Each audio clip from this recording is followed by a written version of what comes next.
It is only in the past few years that I have grown in courage to speak more boldly and directly, because as I mentioned earlier, I have leaned into my vocation as a husband and father, and as a man.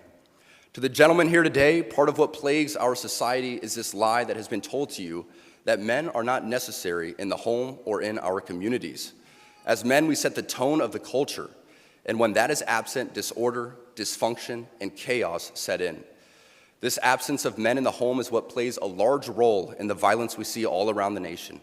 Other countries do not have nearly the same absentee father rates as we find here in the US, and a correlation could be made in their drastically lower violence rates as well. Be unapologetic in your masculinity, fighting against the cultural emasculation of men. Do hard things. Never settle for what is easy. You might have a talent that you don't necessarily enjoy, but if it glorifies God, maybe you should lean into that over something that you might think suits you better. I speak from experience as an introvert who now finds myself as an amateur public speaker and an entrepreneur, something I never thought I'd be when I received my industrial engineering degree. The road ahead is bright. Things are changing, society is shifting, and people, young and old, are embracing tradition.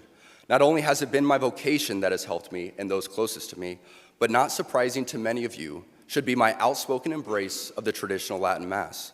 I've been very vocal in my love and devotion to the TLM and its necessity for our lives. But what I think gets misunderstood is that people who attend the TLM do so out of pride or preference.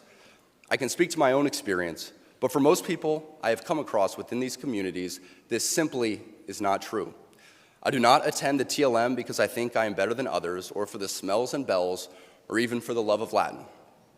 I attend the TLM because I believe, just as the God of the Old Testament was pretty particular in how he wanted to be worshiped, the same holds true for us today. It is through the TLM that I encountered order and began to pursue